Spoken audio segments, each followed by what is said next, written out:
見てやれ不豆腐。平和を叫びながらその手に銃を取る。それもまた悪しき選択なのかもしれません。でもどうか今この果てない争いの連鎖を断ち切る力を。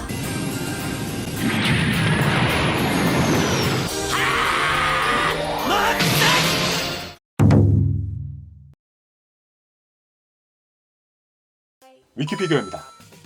더워 죽겠는 여름을 더 뜨겁게 달궈준 반다이의 신작, 오랫동안 소문이 술렁술렁하던 바로 그 제품이죠.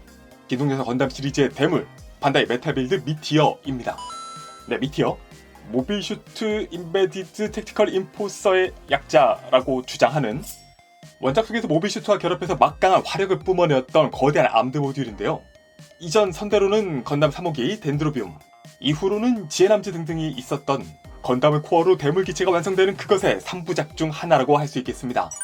다만 그렇게 상품화하기 어려운 특유의 사이즈 덕분에 당장 프라모델로도 1대 144 스케일만 존재하던 그것이었습니다만, 찐 매니아들에게 대물은 먹힌다. 그들이 쓸 돈은 언제나 준비되어 있다. 메탈빌드 주애남즈, 로보톰 빅잠 등등으로 이미 검증이 된 것인지요. 반다이 드디어 이 메탈빌드 미티어까지 정식 공개를 했습니다. 역시 가장 주목해볼 수 있는 것은 바로 그 사이즈가 되겠죠. 기본적으로 높이는 18cm, 이건 평범하지만 길이가 기본 모드에서 70cm가 넘고요.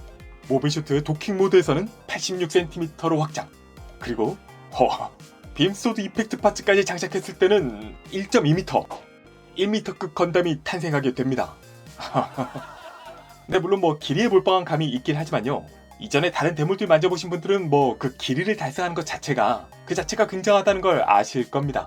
근데 가만히 있자. 그러면 이게 가로로 1.2m면 또 세로는 몰라도 이 리뷰 테이블에 또 넘어가게 되는데, 아무튼 이렇게 역대급 길이감만으로도 주목해볼 수 있는 제품이 되겠고요. 아래를 받치고 있는 베이스는 진한 핑크입니다. 극 중에서 함께 운용하던 함선 이터널을 테마로 하고 있는 것으로 보이죠. 길이 때문인지 앞쪽으로도 금속봉으로 지지해서 DP를 하게 되어 있고요. 자, 근데 이렇게 큰데 메탈은 과연 어디에 사용되냐 하고 보면요, 여기만 다이캐스트인가? 베이스에도 메탈이 들어갑니다. 메탈빌드 자체가 관절에 원래 메탈을 사용하는 브랜드이다 보니까 적어도 메탈 없는 메탈빌드는 아니니까 다행이라고 하는 게 맞나 모르겠네. 그런데 또 생각해보면요, 이 정도만 메탈을 사용하는데도 본체 무게가 2.5kg이라고 합니다. 허허. 자, 색상의 부분은요, 반다이 얘기로는 조작을 고려해서 성형색, 사출색이죠, 플러스 마킹 마감에 메탈릭, 펄 등 질감이 섞인 도색을 섞어서 사용한다고 합니다. 그런데 잠깐 이렇게 맞게 본 건가? 이걸 보면 대략 이 진한 보랏빛 부분이 여기가 도색이고 이 큰 베이스 컬러는 사출색이라는 얘긴데요. 그러면 이거 거의 한 90%가 사출색이란 말 아니야? 자, 문득 머리를 스쳐가는 게 있습니다. 이 초합금은 트라이온 3가 원래 메탈 빌드였는데 합체 등 이런 조작하다 보니까 페인팅에 까질 수 있어서, 근데 메탈 빌드는 이 페인팅을 다 해야 되는 브랜드이다 보니까 어쩔 수 없이 사출색 중심의 초합금원으로 선회를 하게 되었다. 이런 말이 있었던 것으로 기억을 하는데요. 2026년이니까 또 연식이 바뀌어서 다르다는 건가? 네, 그렇습니다. 어쨌든 덩치가 큰 만큼 내부의 기믹도 여러 가지를 갖추고 있을 텐데요. 보시면은 기본적으로 모빌 슈트의 연결 형태는 교체 파츠 없이 변형이 가능하다고 합니다. 그리고 이 선단에서 폭격을 더 멋지게 연출하기 위한 오리지널 전개 기믹, 여기가 이렇게 올라가죠. 이게 들어가고 후방에 레버 조작을 통해서 연동해서 전개하는 미사일 해치 오픈 기믹이 있고요. 그 외 이런 부분들에서 미사일 해치를 수동으로 전개할 수 있고, 기타 스러스트 커버의 가동과 안쪽 파츠의 인출이 가능. 그리고 엔진 부분은 이렇게 상하 움직임이 됩니다. 오리지널 기믹이고요. 이걸 통해서 좀 더 약동감 있는 디스플레이를 할 수 있다고 하고, 기타 아무래도 그 중에서 프리덤부터 여러 기체들이 이 미티어를 넘버링별로 사용했던 이력이 있었던 만큼요, 이 넘버링별로 개별 판매는 아니고 여러 넘버링이 부속이 되어 있어서 교체해서 즐겨볼 수 있습니다.